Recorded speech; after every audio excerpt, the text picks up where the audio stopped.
Holy shit, it's another train wreck. I don't know where I am. I need an adult. We need an adult and we don't know what we're doing. Oh my god. But god damn it, we're back again. It took us less than 4 months this time. Whoa. But we are back. It's like a week. I know. It was like what is going 2 on? weeks maybe? I know. It's almost like we're sticking with what we said we were going to do.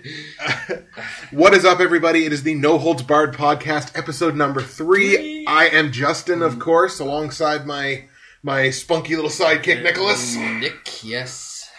And we have got some shit that we are going to talk about today. Of course, last night, WWE's Hell in a Cell pay-per-view went down. I was working. Nick was working. I got a chance to watch it. I streamed it for free. Fuck you.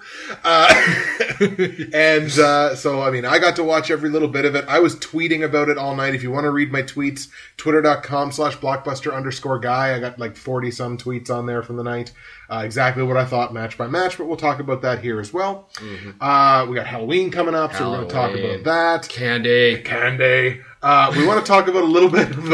actually have a serious topic we want to talk about for at least a few minutes. There's a lot of talk in the government, Canadian government, about like Bill C-30, and if you don't know what that is, we're going to talk a little bit about that. Mm-hmm. And we're going to, of course, have our own, our lovely little witty back and forth banter. Before we get started, just a couple of sort of logistical things. If you've been paying attention to the news and the weather, obviously you know about, was it Sandy? Hurricane Sandy. Hurricane Sandy vagina that's coming up the eastern seaboard here. And I think it was last night or the night before, I think 375,000 people they're evacuating out of New York preemptively before this thing hits. That's insane. And it's some scary shit. I've got friends on the eastern seaboard, as I'm sure many people do that are listening to this. So just as a note to everybody that is sort of in this hurricane's way, please do absolutely everything that you can to not be in this hurricane's way when it comes through. We don't want to hear about any more people being killed. I think there's a couple of reported deaths that they blamed on the hurricane in like Haiti and shit. As if Haiti needed any more problems. Like, Jesus. Wow. Again, just for all of our friends on the eastern seaboard in the States, please be safe. Yes. And because we need you. If we don't have you, we don't have views. No, that's true. That's horrible. But no, just everybody stay safe, of course.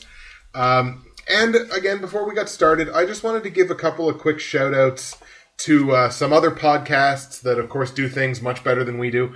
I don't know any of these, so I'll let you talk about them. These are just my podcasts. Just some of my favorite ones. I listen to the Joe Rogan Experience all the time. Joe has like a 3-hour podcast where it talks about MMA, talks about marijuana, talks about all kinds of shit. The Joe Rogan Experience, one of the best podcasts on the internet, as well as the Jay and Dan podcast on TSN. If you have not listened to these guys, tsn.ca/podcasts, Jay and Dan are fucking hilarious. Like, these guys are awesome. This podcast is great. It's been getting negative reviews from people that's like, well, if you don't like Jay and Dan, you won't like this podcast. Well, why the fuck are you listening to a podcast with Jay and Dan if you don't like Jay and Dan? Like, that's like people that hate us listening to our podcast. Why the fuck would they do that? And there's lots of people that hate us. Yeah. Well, I know people hate me, but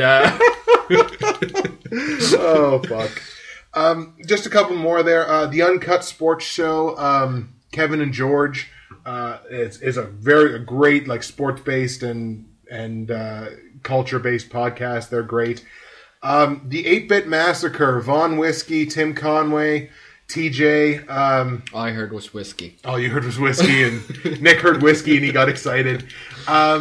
But these guys are friends of mine. I've done work for the website, The 8-Bit Massacre, the8bitmassacre.wordpress.com, I believe it is. I'll throw all these links in the description for you.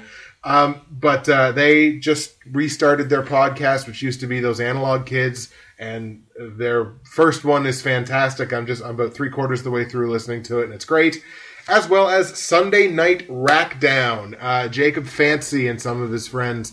Jacob's a friend of mine and a student of mine, and they just did their first episode of their podcast where they talked about a bunch of stuff. Some of it WWE related, some of it not. In any case, it was a very good first effort, so you guys need to check them out as well. One more time, I'll toss all the links in the description.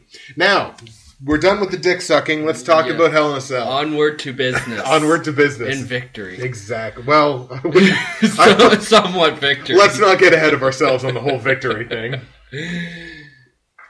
So, WWE Hell in a Cell went down last night. Hell in a Cell 2012. We had 8 matches on the card. 8. And the pre-show, which for the first time didn't actually have a match. No? The pre-show was fucking silly. The pre-show was a downgrade from previous pre-shows where at least you might have like a minor title match or something like that. The entire pre-show was John Cena coming out to the ring and giving a promo on this whole AJ situation, this whole thing like, oh no, AJ and John Cena have been, as Jim Cornette would say, he's a fornicator, you know, and, you know, it was fucking dumb. Like, it was just stupid. It was almost as bad as the TNA angle with AJ Styles and Dixie Carter and the crack whore. I don't know if you've been I don't think you pay attention to TNA, do you? Not really, no. No, I try not to, but every now and then I'm like, well, what the fuck? I'll give them a chance. and they always find a way to disappoint me. They really do. Well, what can you do? Most recently with putting their main title back on Jeff Hardy. Really? Yes, fuck sakes. How long before he falls off the wagon again? Yeah, not But anyways, this was. What can you do? This was just fucking dumb, and like I don't know. You think about it as like if AJ got, and I'm sort of stealing this from a guy I follow on Twitter, but whatever, he doesn't listen to this.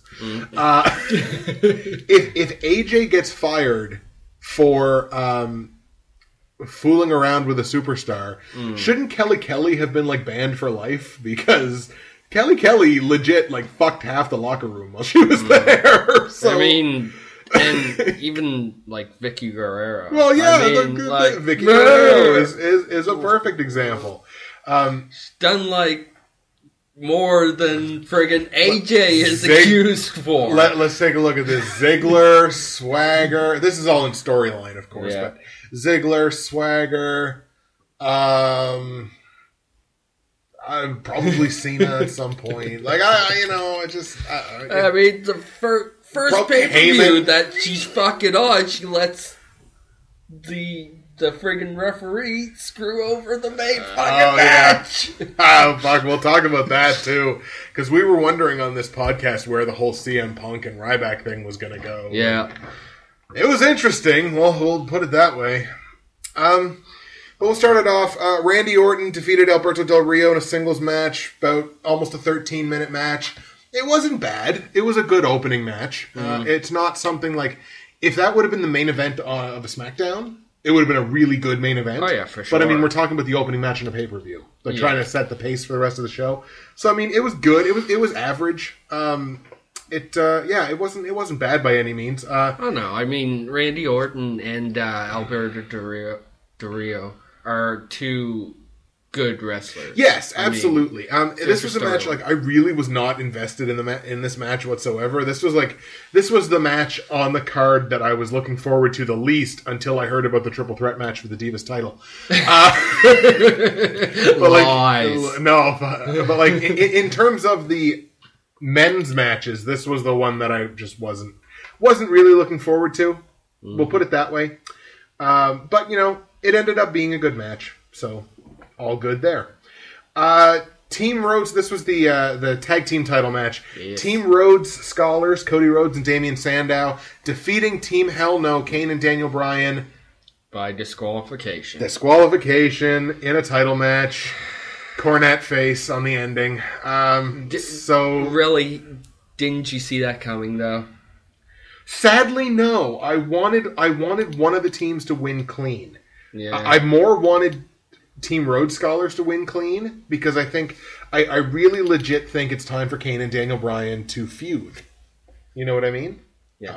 I really think it's time for them to feud against each other rather than continue with the tag team. It's not that I don't like the tag team. Yeah. I just think that the it's tag like team was awesome. Exactly, but it's just like it's two former world champions that they've smooshed together in a tag team, and that's just not. It's not something that I like. Yeah. Granted, they've done some pretty good things with it. Oh yes. But I just thought it was sort of time for that to be over. But with what they do, they put Team Rhodes Scholars over by winning the match on pay-per-view, but by disqualification, so Team Hell No keeps the belts. I don't like disqualifications in title matches to begin with. Yeah. Unfortunately, this becomes almost a theme later on in the evening, which we'll talk about. It wasn't a disqualification, but we'll talk about it. But, I mean, some telephone aggro from upstairs, but we won't worry about that. So they win by disqualification. It was a 13-minute match. Yeah, we have our first caller. This is not a call-in show. So, I mean, they win by disqualification. But up until that point, this was a fantastic match. I think I rated this match like 4.5 out of 5. Like, it was a really great match up until this point. They just screwed the pooch on the ending. Yeah. The right team won, in my opinion anyways, but for the wrong reasons. You know what I mean? But it was definitely a pickup from Orton versus Del Rio. So, you know, the pay-per-view's trending along at a pretty good clip at this point. You know, you have a decent opener and an excellent second match. Yeah, so putting together awesomely. Exactly, you're going in the right direction. Starting it up. Third match on the card, Kofi Kingston defeats The Miz.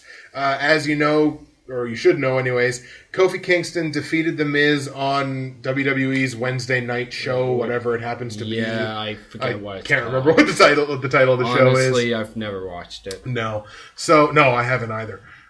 So Kofi Kingston won the title from him after that Trouble in Paradise on Raw. That was like a legit kick to the face. Yeah. Like, I mean, that would have knocked out Crow Cop. Like, that was fucking huge. And Miz, from the look on his face, unless he's like an Oscar caliber actor, looked like he was out. Like, looked like he got rocked pretty heavy.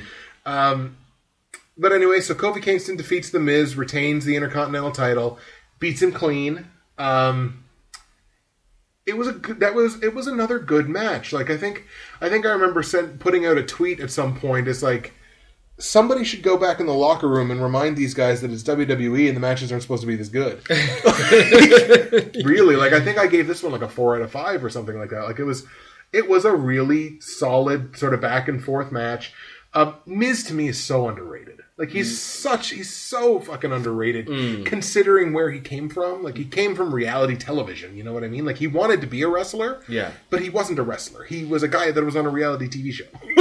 And then, in all the work that he's done in the past, especially like 6 years, to get to where he is now from where he started, when he was green as a gourd when he started, but I mean, he really got good training and really takes it seriously, and people don't seem to like him all that much, but they're like, The Miz, he shouldn't have been in the main event of WrestleMania, which I probably won't argue that, but... Well, yeah. I mean, people aren't giving him much credit. I mean, I guess if he would change his story angle a little bit, then just, I'm The Miz and I'm awesome, that's getting old. People are like, you know what? Who the fuck cares? Yeah, it is a little played, for sure.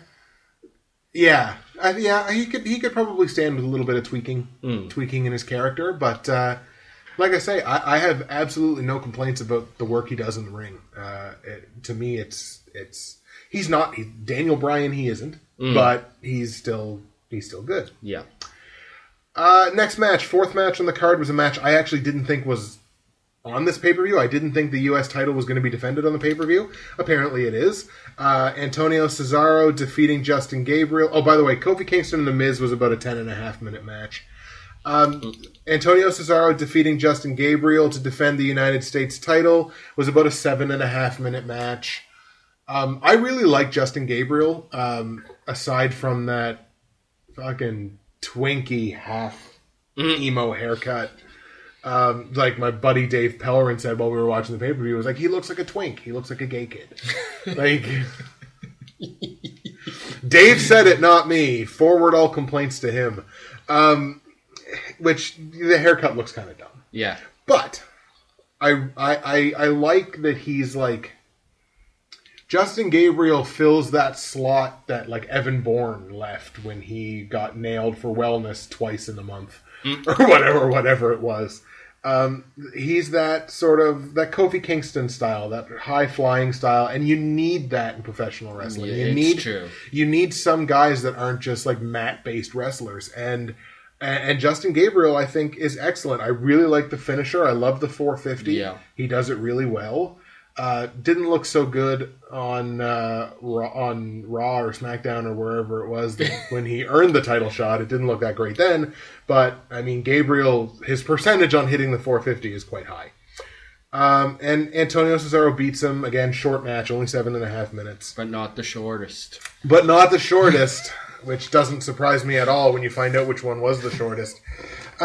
Antonio Cesaro is U.S. champion. I like him. I like him because he's Claudio Castagnoli from the indie scene, who's a fairly big star on the indie scene for a lot of years. And now he's in WWE with this speaks 5 languages, Swiss I think he is. I can't remember. Swiss gimmick. My problem with it is he's not generating the right kind of heat. Yeah. Like, people don't really seem to care.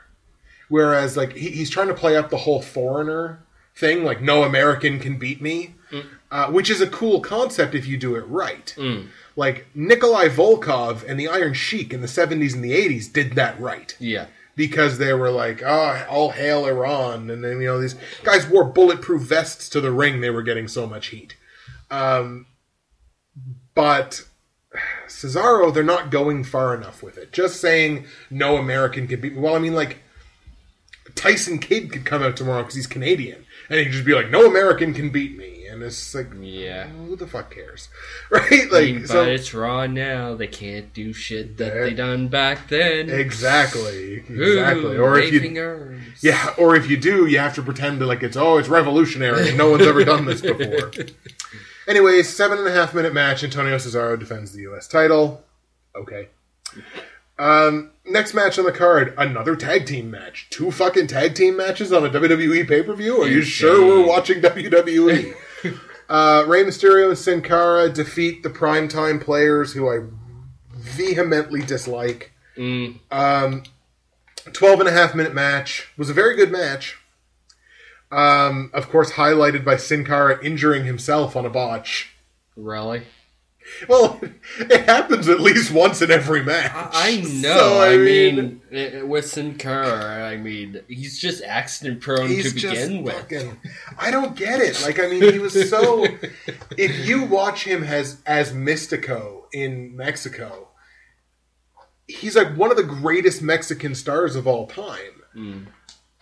And he comes up to WWE and he can't not botch in a match. Like, there's at least one botch in every fucking match, and I don't get it. It's frustrating. Yeah. But in any case, it was a very good match. It was the best I've ever seen Darren Young. And Darren Young is the part of the primetime players that I really don't like. Darren Young's the one with the fro. Yeah. Titus O'Neil has the makings of being a superstar. And I don't just say that because he's the sort of jacked up roid monkey looking guy that Vince loves. He's talented. He's good on the mic. Like, he can talk. And he has that whole, when he throws his arms up and he does the dog barking and stuff.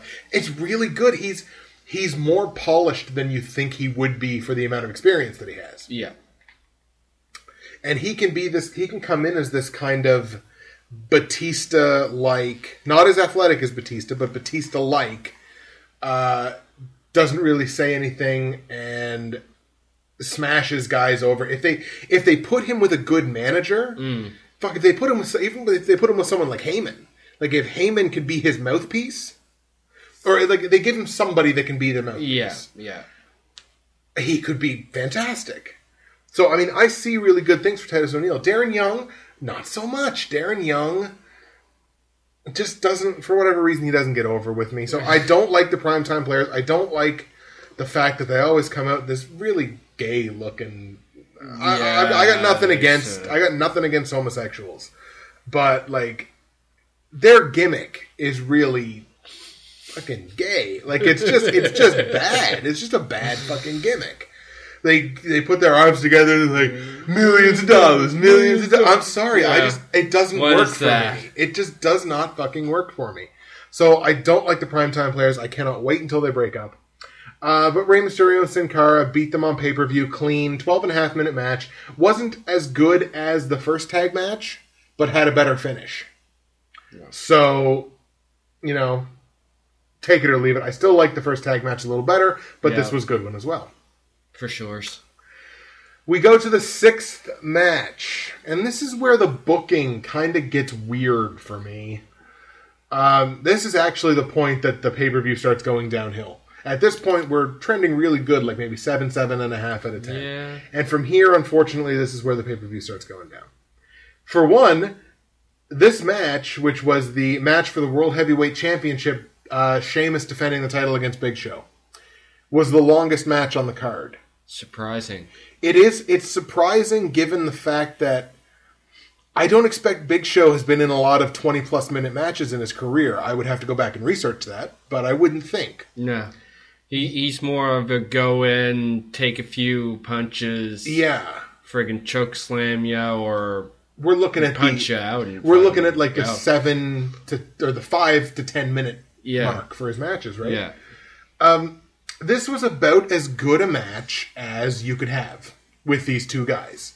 Because Big Show, for all the talent that Big Show has, is still relatively limited in the ring because of his size. Mm-hmm. Same as Andre. It's not a knock against the guy. It's just, that's the way it is. Yeah. Big Show makes the most out of his physical capabilities. You know what I mean? Mm-hmm. And Sheamus is an okay worker as well. He's not bad. I find they have him Hulk Hogan a little too much. They kind of do. Like, I mean, I liked him from day one. Mm-hmm. The whole this is kind of funny. The first time he came out with his arms out and kind of yelled, they kind of zoomed up on his face, and he looked like he scared himself when he did it. I'm just kind of like, what? It's like, that's good booking. That's good character execution. And I like Sheamus perfectly fine. He's SmackDown's answer to John Cena. He's the guy that runs with the belt. He's the main babyface on that show. And I don't dislike Sheamus. I'm not a huge fan of his in-ring work, but I don't dislike the guy. Mm. The majority of the match was Big Show being very dominant, to the point that, like, he was hitting Sheamus with some of those big chops to the chest. Yeah. And the welts that were on, not like red marks, welts. Like deep red, almost purple marks that almost looked like he was being whipped with something. Were like all over his chest, and it was cool. It got over, like really looked like Sheamus was getting his ass kicked, which he was for the majority of the match. Sheamus mounted a little bit of offense, but then Big Show would come back, and a lot of the match was just Big Show being very dominant. And then they got towards the end, and towards the end of this match is where it really started bugging me, because Big Show hits Sheamus with the WMD, with his big punch. And they've been teasing for weeks, shoving it down our throats, that the WMD is more powerful than the Brogue Kick. Yeah. So he hits Sheamus with the WMD, and Sheamus kicks out. I'm sorry, it bugged me. Sheamus kicks out of the WMD, mounts his Hulk Hogan comeback, hits Big Show with the Brogue. And then I'm like, oh my god, they've totally destroyed Big Show's finishing move. Because I'm like, I thought it was going to end there. Yeah. They redeemed themselves a little bit because Big Show kicks out of the Brogue. So okay, they've redeemed themselves a little bit. But then at the same time, they've now basically just told you, well, okay, I guess the finishing moves are even. But they've been shoving it down our throats for weeks that the WMD is more powerful. Yeah. So it makes no sense. It kind of bugged me. Yeah. At least the finish of the match was good. Because after Big Show kicked out of the brogue kick, Sheamus was getting up and he was looked like Randy Orton. Looked like he was kind of going right nuts. So he goes to the corner, starts pounding his chest again like he's going to give him another brogue. And as he's running in to do the brogue, another WMD. Like as he's in midair, about to do the brogue, and bang, another WMD, and that's what ends the match. Big Show beats Sheamus to become the new World Heavyweight Champion. 20 minutes and 15 seconds, longest match on the card. So the finish of the match was good and brought it up a little bit. I just don't like the way they devalued both guys' finishers, really, but especially Big Show's. Yeah. I think that first WMD should have been a second chokeslam, because he chokeslammed Sheamus earlier, and Sheamus kicked out of that. So if he would have done a second choke slam and Sheamus would have kicked out of it again, what they're saying now is like the order of finishers goes like this. Big Show's old finisher, the choke slam, is weaker than the brogue kick. The brogue kick is more powerful because Sheamus kicked out of 2 choke slams. True. But couldn't kick out of the WMD. Yeah. Cementing and establishing that the WMD was the more powerful finishing move. Yeah, absolutely. Like, this felt to me like it should have been, like, the ultimate blow-off in this match, in this feud. That, like, this should have been the blow-off. Big Show wins the title. Maybe they have one more match. Like, Sheamus is like, I got a guaranteed rematch. And they have it. And Big Show wins again. And that's the end of the feud. They both go off and do separate things. Well, possibly. This might be like a Cena, CM Punk type right. thing. Or, yeah, they could just end up keep going back to it. But, like, the way they've set it up with this is there's no finality to this feud. Like, it's going to keep going, but I don't know if the feud has enough heat to keep going. But anyways, I kind of had my qualms with the end. The match itself was quite good. About as good, like I said, as Big Show and Sheamus could have it be. Yeah. So it was about, 3.5 out of 5. It was a good match. It was a good title match. Then we hit my 6-minute and 28-second bathroom break. As Eve defends the Divas Championship in a triple threat match against the 2 women that she has been at least alleged of screwing over, Layla and Caitlyn. Goody. Yeah, exactly. Normally, if you would have told me Eve, Layla, and Caitlyn were going to go at it for 6.5 minutes, I'd be okay with that. But in a match, in a wrestling match, the match wasn't very good. There was some really stupid shit in this match. Well, what do you expect? And this is the problem, because I know, like, the guys in the back that book for the women, guys like Fit Finlay, who I think is one of the primary bookers for the women, are like, they're always urging WWE, look, you need to give the divas more time. You need to give them longer matches. You need to let them do things. But when you give them a longer time slot than the 3 or 4 minutes that they average on, like, a Raw match or a SmackDown match, here they gave them 6.5. For a triple threat match. It's still a short amount of time for a triple threat. But in that 6.5 minutes, they did a bunch of stupid shit. Yeah. So how can you trust them? You know what I mean? Like, Eve is probably... If you look at the roster of female wrestlers and you try to grade them on their wrestling ability, there's probably only 2 on the roster who are very good wrestlers. I believe you. And that's Natalya... and the one that's got the belt right now, Eve. They're probably the only 2, like, legit wrestlers. Because, like, Eve studies, like, Gracie Jiu-Jitsu and shit. So, I mean, like Eve's talented. She can be a good wrestler. I mean, they need more wrestlers. They do. Which is good, because they just recently signed, I think, Sarah Del Rey, who is one of the best female wrestlers on the planet. I keep going back to the term wrestlers, because if they want more time, they need to put on better matches. But anyways, like I said, this is my 6.5 minute bathroom break. It was not a very good match. Eve retains the title, of course. Yeah, that's about all the time I think we'll spend on that.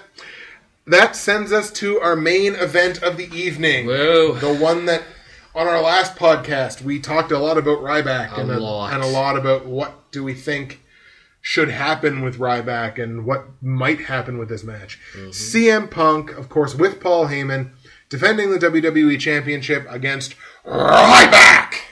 Brock! Ryback! Sandman! But yeah, This was one, I believe, has the distinction of being one of the shortest Hell in a Cell matches in WWE history. Match was only 11 and a half minutes. It was right up there with Undertaker versus Big Boss Man at WrestleMania. I think it was WrestleMania 12? Something like that. Sounds good. Yeah, something. Yeah, exactly. All good. So the long and short of this is Ryback throws CM Punk around for about 8 minutes. Mm-hmm. And, it didn't have the same kind of oomph as, like, Goldberg and Hulk Hogan, because, obviously, it's just, they ain't Goldberg and Hulk Hogan. No. So, I mean, it didn't have the sort of same feel. It didn't really feel like, as the match was going, it legit felt like Ryback was going to win this match. And it felt like if Ryback won the match, it would make sense in context of the match itself. Yeah, for sure. Paul Heyman is, of course, on the outside having a brain hemorrhage as Punk's getting thrown around. Ryback picks Punk up like he's going to hit him with the shell shock. And it's like, all right, this is it. Like, I mean, it's done. And Punk had been mounting a little bit of offense. He'd been doing the Randy Savage, not the elbow drop, but the double axe handles from the top rope. Yeah. Which he really likes Randy Savage's moveset, I guess. It's the second Randy Savage move that he's taken. Adapted. But Ryback's got him up, looking for shell shock. The referee gets in front of Ryback and is like, no, don't do it. And Ryback's just like, get him away, you fucking flea. Like, what the heck? And then the referee drops down and in pure China style, low blow on Ryback, but he uses like his whole arm. So it's like is like from his elbow down is like protruding out of Ryback's ass. Like it looked like he punched him through the stomach. So he does the low blow. Punk rolls him up. Fast count. Match is over. So they've decided to do the ref screw job in order for Punk to keep the title, but Ryback to still look dominant. Right? This is the way they've done it. And I don't know. It kind of bugs me that it was done that way. It does. I know they were trying to find a way to have their cake and eat it too. They wanted... I don't think anybody legit wanted to take the belt off Punk. Well, no. Because I think they're making too much money with Punk as the champ. Oh, for sure. Right. But at the same time, now they're making a ton of money on Ryback. On him being this undefeated monster and everything like that. Mm-hmm. So it's like, how do we... Now he's not. But now he's not undefeated because by hook or by crook, that's a pinfall loss. It's not a clean one, but it's a pinfall loss. Nick fucking around with his keys. So, it's... Yeah, it kind of bugged me. I think if you were going to do the ref screw job, I think the way you do it... Well, first of all, actually, before we talk about the way you do it, let's talk about the way it happened. Okay. We did the ref screw job, and Punk rolls out of the ring, and he's at the door of the cage, and he's begging the refs with the keys that are on the outside to open the door so he can get out. Oh, yeah? They finally get the fucking door open, because they had to wait. I think they had to wait for Ryback, because Ryback's supposed to catch him. So they had to wait for Ryback to get up. So they're like fumbling with the keys, and Punk's just like, please open the door. Please let me get out of here. And Heyman is, of course, screaming at them, open the door! Brock! And we love that impression of Paul Heyman. And Ryback finally gets up, and they finally get the door open, and Punk's crawling out of the cage. Ryback catches him and does some shit, I think. Paul Heyman runs away like a scared little girl. Ryback comes back in the ring and gets the referee. And ragdolls the referee around for 3 or 4 minutes. Then he goes back to the outside to go after Punk. Punk starts climbing the cage. So he's climbing the cage up to the top of the cell. And Ryback's just standing there looking at him. And I'm thinking, that heavy fuck is not going to climb this cage, is he? Like, I mean, Ryback's not fat by any means, but Ryback's a thick-built dude. Like, he's got to be 270, easily. Close. And he's just like, Punk's climbing. He almost gets to the top. And fucking Ryback starts climbing the cage. I'm like, oh my god, somebody's going to die. But either Ryback's going to fall off the top of the cell, or somebody's going through the top. Or someone's going through it, exactly. So Ryback fucking catches Punk and shell shocks him on the top of the cell. And it scared the living hell out of me. Because when he picks Punk up, they have to sink a good foot into the cell. Like the chain link that's on the top. They sink a good foot, if not more. And it's just like, when he lands, that's going to give. Somebody is going to die, if not both of them. So he does it, and it doesn't break, obviously. But it's like, the pay-per-view ends with Ryback on top of the cell, with the straps down on his Rob Van Dam attire. And his theme song's going, and he's fucking jazzing to it like he usually does. I just think, I don't know. For whatever reason, I thought it could be done better. Yeah. It wasn't done horribly, but I thought it could be done better. I think the way you do the ref screw job thing is, you do the screw job, you get the 1, 2, 3. They open the cage.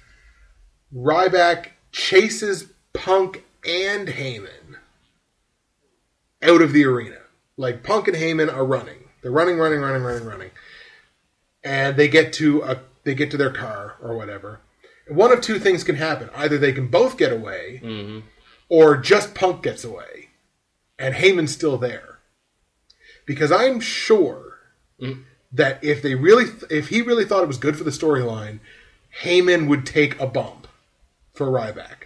Either Ryback hits him, or Ryback pulls him back to the ring, and even shell shocks him. I think Heyman would do that if it was right for the storyline and right for business, technically. I think Heyman would do that. But that's, of course, not the way that they did it. But in any case, I really think that whole chasing Punk and Heyman to the back is the way it should have been done. And then Ryback could come back out and ragdoll the ref for 4 or 5 minutes. Yeah. It's good because it lets the audience think that the pay-per-view is over. Because, like, the ref's just there and he's fucking dead and hating the world. And then Ryback's music hits again. And he comes back out and he's stalking this fucking referee. And the ref's just kind of getting up and trying to get his bearings. And all of a sudden there's fucking Ryback. And Ryback eats him or whatever. It's like, I think could have been done better. But in any case, that's the way they decide to end the pay-per-view. Raw will be interesting tonight. Yeah. The one good thing about this is I don't think the loss devalues Ryback all that much. No. Not as bad as, like, the first loss really devalued Brodus Clay. Or really devalued Tensai. Or, they had, like, 3 undefeated streaks running at the same time. And now all 3 of them are over. But, I mean, Brodus Clay is now doing jobs to guys 200 pounds lighter than him. And Tensai is doing jobs to everybody. So, like, Tensai's just riding out his contract until he gets to go back to Japan. Like, that's some real shit. Like, he's definitely just riding out his contract at this point. Anyways, that was Hell in a Cell. In a nutshell. In a 40-minute nutshell. And, I gave the pay-per-view, I think I ended up settling on around a 6. Because I thought there was some really good stuff in there, in that pay-per-view. But at the same time, there was some pretty wonky shit too. So it was slightly above average, but I thought it could have been done better. Well, as soon as I can watch some video of it instead of just reading about it, I'll get back to you and let you know. Fair enough. We just thought we should talk about it a little bit, I guess. But yeah, so that was Hell in a Cell, and whoop-de-doo. Whoop-de-doo. So we've got our shout-outs, and we talked a little bit about Hell in a Cell. We thought we would sort of just take a quick opportunity now to talk a little bit about Borderlands 2. Our gameplay. Exactly. As everybody knows that's been following my YouTube channel, youtube.com/Bridgewater's Finest. And a couple of them that have been watching my podcasts. Yes, exactly. Vlogs. God damn it! Why do I keep on calling them podcasts? I don't know, sir. I wish you were doing it just for the sake of the podcast, but I don't think you are. I think you're legit, just like podcast, blog, vlogcast, podog. I should just call them vlogcasts. Vlogcasts. So there you go. I'm just gonna stand up because my butt's a little sore, so I'll talk a little bit louder. So yeah, Borderlands 2. We got it on release date. Yeah. And we're now 16 episodes in. 16. The 17th episode, I believe, should be up. I'll probably put that up tonight or tomorrow. Yeah? Yeah, I think so. You know what? It's been superbly fun. It has been. We played a couple of sessions, just sort of our co-op on the first Borderlands, just to kind of get the feel for it. I know you ended up buying it. Yeah. I have the Game of the Year edition, so I have all the DLC and everything like that. And you know what? To me, for my money, and I haven't played a ton of video games from this year, Borderlands 2 is hands down the best game I've played this year. Yes, yeah. And I know some other people probably won't agree with that. Maybe you don't like first-person shooters, or you don't like first-person shooters with RPG elements or whatever. You could have your qualms with the gameplay and everything like that.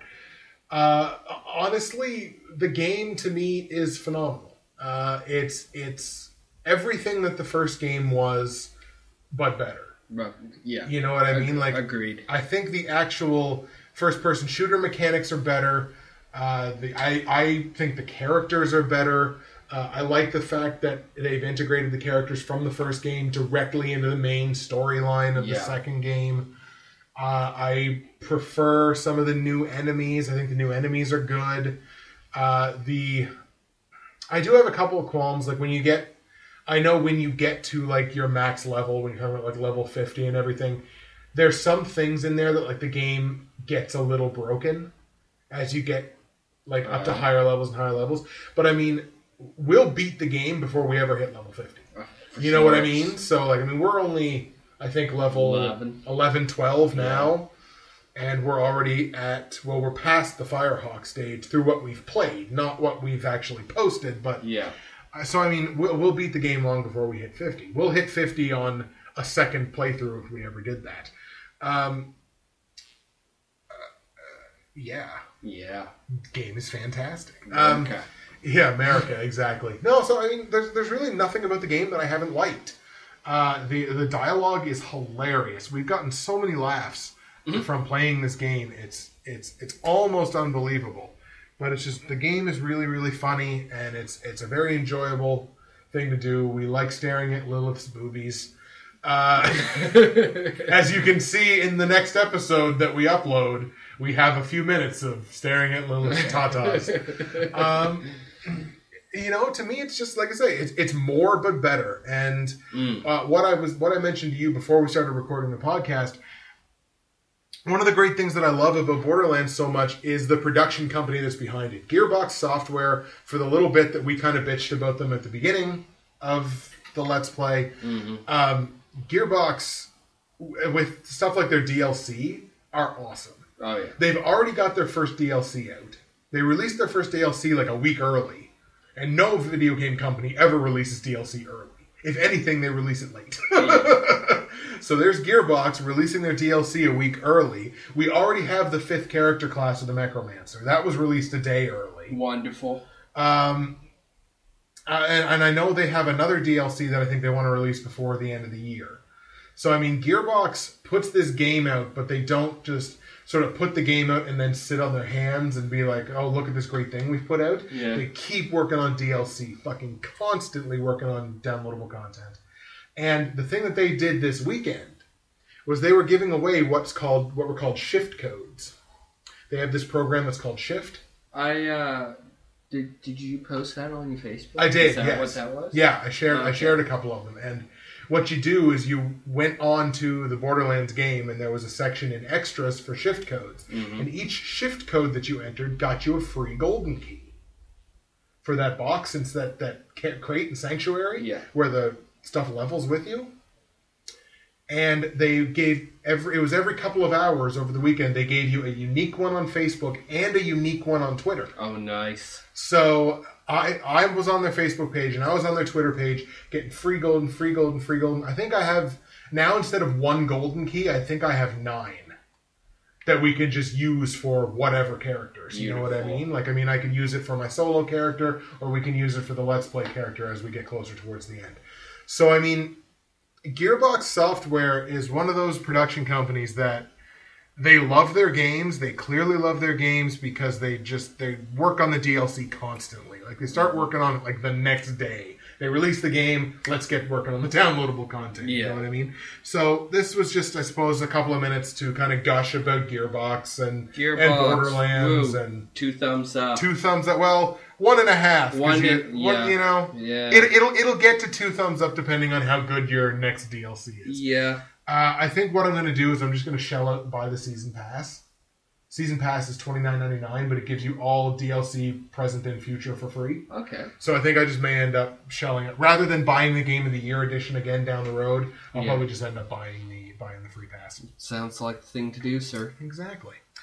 And the other main thing that I sort of wanted to touch on in the podcast, we're going to talk a little bit of politics. Woo! Oh, yeah. Politics. Super exciting for the people. Talking a little bit about a bill that's currently going through the Parliament in Canada. This is specific to Canada. Bills, like a gas bill. Yeah, it's a matter of fact, it's worse than a gas bill. This is Bill C-30, which, if you don't know, is the bill that's entitled "Protecting Children from Internet Predators Act." An act to enact the Investigating and Preventing Criminal Electronic Communications Act and to amend the Criminal Code and other acts. Fuck the Criminal Code. Fuck the Ted DiBiase. You know all about tomorrow. Fuck the tomorrow. Oh, Iron Sheik, we love you. So basically, what this is, well, actually, you know what? I got the Wikipedia article up right here. I will read to you exactly, at least what the Wikipedia article says that Bill C-30 is. Come on, school teacher. Teach them something. I'm ready to learn. I'm ready to learn. The bill would grant authorities new powers to monitor and track the digital activities of Canadians in real time, require service providers to log information about their customers and turn it over if requested, and make backdoor entrances mandatory, allowing remote access of individuals' electronic information, each without needing a warrant. Wow. What I think this is, basically, is the right of, like, people like RCMP or police and things like that to basically monitor you without a warrant. As long as they have even, like, the tiniest suspicion that something might be going on. So wait. Okay. They're protecting children from internet predators by checking their back doors. Did I get that right? No? Let it be known. No Holds Barred, the podcast that goes there. Something about children's back doors. Wow, sir. This, yikes. We'll just put it that way. In essence, yes. Okay. Yes, basically. Back on topic. You got it. Yeah, you got it right. Nailed it to a T. Nailed it to a T. That's all you need. You can nailed it. Basically, it's just like they title it "Protecting Children from Internet Predators," but really, if they thought you were doing anything that was even moderately illegal, they can go to your service provider and say, I want the internet records, or I want the text message records, or I want the phone records of this person, and they don't need a warrant for it. To me, it's horrendously slippery slope. It is. And again, like mentioned here, the bill does not mention children or internet predators other than in its title. So they basically just renamed the title, because originally it was titled Lawful Access Act, which is more accurate to what it is. It is. Because it's like, we have the right to access all this information. But now it's like protecting children from internet predators. Who's going to vote no on a bill titled Protecting Children from Internet Predators? Well, when your bill doesn't have anything to do with children or internet predators, it's okay to vote no on it. It's... And again, critics claim that authorities would likely use the powers to harass peaceful protesters and activists. And this is... that sounds more accurate. Exactly. Like, the possibility, at least, is there, and that's what I take the issue with. If you passed this act and it prevented something from 9/11, something like 9/11 happening in Toronto, awesome. But my problem is, if you pass this act and then you say, well, we passed Bill C-30, and there's these people that are planning a protest in Calgary. We're just going to make sure that everything's on the level here, and we're going to take all your telephone records and internet records. People have a right to privacy. It is, I believe, the first point in the Canadian Charter of Rights and Freedoms. If it's not the first one, it's absolutely in there. It's up there. People have a right to free speech. People have the right to privacy. And I know it's the internet, and nothing on the internet and nothing electronic should really be considered private. Technically, I guess. Because it can be intercepted any millions of ways. But at the same time, when you're in good faith, simply living your life, using the internet for the means that you use it for, as long as you're not doing something criminally... law enforcement should not have the right to access this information. No, that's true. Unless there's beyond a reasonable doubt of suspicion. And this is kind of the same thing, and I'll sort of just briefly mention. It's almost the same thing as with this Lance Armstrong thing, where they took away all his Tour de France wins and they want him to pay back all his prize money and everything like that because they think he doped. They have no accurate 100% proof that yes, he doped. They don't have pictures of him injecting shit into his ass.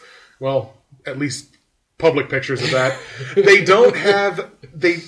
all they have in this entire case is hearsay. And in the legal process, there's something called burden of proof. The burden of proof goes on the person that lays the charges. And part of that is suspicion beyond a reasonable doubt. You have to have legitimate, beyond reasonable doubt, reason to think something is going on in order to do these things.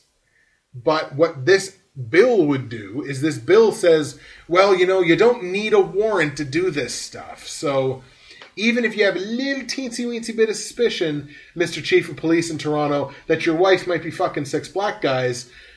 yeah, you could take all her phone records and her internet records and everything like that. It's bullshit. I'm sorry. It's conservative bullshit from this majority government that somehow the people of this country were stupid enough to elect to try to do something like this. I know it was talking about something completely different, but I look at this as like, this is the anti-Trudeau Act. Remember Pierre Elliott Trudeau? One of the best, probably one of the greatest prime ministers we've ever had in this country. Pierre Elliott Trudeau stated specifically, the government has no place in the bedrooms of the nation. What he was referring to was, it's not the government's place to tell you who's the right person or who's the wrong person to be sleeping with. They were talking about gay rights and things like that. But the same thing sort of applies here. It's not the government's place to go in and look at quote-unquote private electronic records of citizens that have not done anything wrong just because there's the slightest moderate chance that they think something might be happening. If they had that right, I'd have been put in jail a long fucking time ago. Because... some of the things that I've said on, like, Facebook. Yeah. Like, political things that I've said on Facebook, talking about, this government is bullshit, and here's why. Well, I'm sure a lot of people would be in trouble if... I mean... Oh, exactly. Things like me showing support for Occupy Wall Street. Me showing support for anti-government protests. It's like, well, he might be planning to blow up the Halifax legislature. We better get all his records. Fuck. Like, to me... Hello. Thank you. I don't know if you guys heard the beep, but we did. To me, it's just, again, it's conservative bullshit from this government that we were somehow stupid enough to elect. And I guess that's pretty well all that I had to say about it. It's just, the reason that I brought it up is, it is public news. It is being debated right now. If it's something that you're passionate about, if it's something that you don't want to see happen, get in touch with your MLA. Get in touch with your member of parliament. Just say, like, look, Bill C-30 is not something that I represent. It's not something that your constituents represent. Yeah. We elected you in this system. Fight for us. We don't like this. You need to express that to our government that we do not like this. Express yourself. Express yourself. All right, back to some fun-loving shit. Enough political stuff from a guy that's an avowed anarchist communist. All right, so that's pretty much. We got Halloween coming up. Halloween's coming up here in a couple of days. Are you dressing up? Probably. What are you going to dress up as? I don't know, but I need some candy. You need some candy? I think you should just go around dressed up like you. It's like, hey, don't you know my costume? I'm the name no one will use from YouTube. Give me candy. I need one of those shirts. I make videos or I make mad YouTube money. Yeah, that should be a line of shirts that we make. I make mad YouTube money. You know how many people would fucking buy that? YouTube people would buy that. That would be huge. Originally I was going to go as sort of the domesticated psycho because I have to work, right? So I'm thinking like, oh, fuck, well, whatever I wear, I'm still going to have to be wearing my work clothes. Yeah. I've found a way around that. Have you? I have. I am going as Ricky from Trailer Park Boys. Nice. Yeah. I'm going to change the facial hair a little bit to make it look like his. I'm going to slick the hair back like he does. Because in the show, he wears collared shirts, which is what I have to wear to work, and wears track pants. So I'm going to get to rock my track pants at work. Nice. Which is excellent. And yeah, so I'm not going to be allowed to swear, unfortunately. But I'll just have to curb that down a little bit. That's okay. I can still bleep myself. Yeah. So we're all good there. Nice. So yeah, I'm going to end up going as Ricky from Trailer Park Boys, and I'm going to take duct tape and put it over the name on my name tag and write Ricky in a Sharpie. Nice. I think it's going to be great. Yeah. I'll have a costume myself. I'm just going to wing it. Just going to wing it? Fair enough. Yeah. You can have that psycho mask now. I'm not going to use it. Yeah, so that's I think what I'm going to end up doing for Halloween. Like I say, I have to work, which kind of sucks. Yeah. Well, hopefully Halloween will be on the 31st. Yeah, might be that's on true. The 1st of November. Might end up being on the 1st of November because of this storm. Because of all this weather stuff, it's going to be. Pardon me, I had a little yawny, a little past my bedtime. At 3 in the afternoon. Yeah, well, because of all this, because of all the shitstorm with the weather, literally. Yeah, they may end up having to move Halloween to November 1st, which I can't remember in recent memory that they've ever done that. Not sure. I'd have to think about it, but yeah, that it would be kind of interesting because like I know most businesses and everything like November 1st comes around, it's like okay, all the Halloween shit goes down, our Christmas stuff needs to go up. Although most businesses aren't waiting to put their Christmas stuff up, and that's kind of pissy. I don't like it. I don't think Christmas stuff should be up. No. I don't think Christmas stuff should be up prior to Labor Day. Not Labor Day, but you have a fucking tree over there. Yeah, but it's not plugged in. So it makes it okay. Yes. It's not plugged in, so it makes it okay. I passed this bill, so it's okay for me to look at your cell phone records. Oh. Yeah. Your cell phone records would be scary stuff there. Texting all those hooker transvestites and... Well, I only do it for you. I appreciate it, sir. I've had some good times. This actually leads into a bit of a funny story. Halloween based. This was... when would this have been? This would have been, I think, my 4th year of university, so maybe 2007. I know we were all living in the Birch at Mount St. Vincent, and we had Halloween decorating competition where you would decorate each townhouse and like that. So we decorated it all up as a haunted house, and we had a fucking smoke machine, which we had down in the lounge. We weren't allowed to have a smoke machine, but fuck it was Halloween.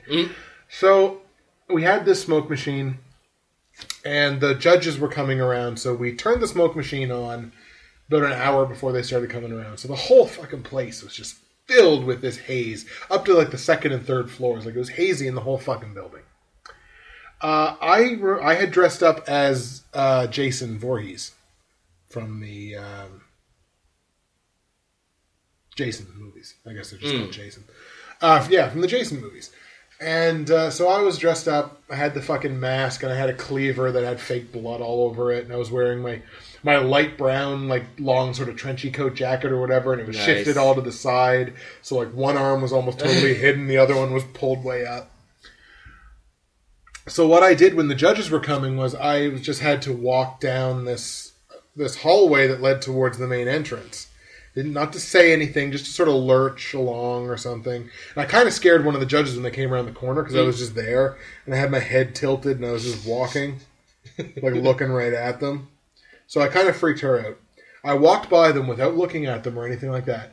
And I walked right up to a door and I would have my face was right up to the door and I wasn't moving. So I was just sort of standing there. And a couple of them, I was later told a couple of them like turned around and was like looking at me and shit. So I was like, all right, I think this is getting over. But I need a little something extra. So as I'm at the door, eventually I just raise my hand and just slam on the door. Scared the ever-living piss out of the judges because I did it really, really hard. But the combination of doing that and the fog machine set the fire alarm off. Nice. So the fire alarm was going and going and going through the building. So everybody had to evacuate. We had to shut the smoke machine off. The fucking fire department showed up because it wasn't planned. So the fire department shows up. We won. I don't think after that point, I don't think they couldn't not give it to us because like we went to the point that we had the authorities called and shit. So I mean, we ended up winning at least. Well, that was a cool Halloween. That was a Halloween that that was the first time I dressed up in years, right? Because Halloween was never a huge deal to me, but like our whole Birch dressed up, and it was really good. It was a fun time. So that's my favorite Halloween story. Anyways, I thought it was appropriate for the fact that Halloween's in a couple of days. Nice, nice. Yeah, it was a lot of fun.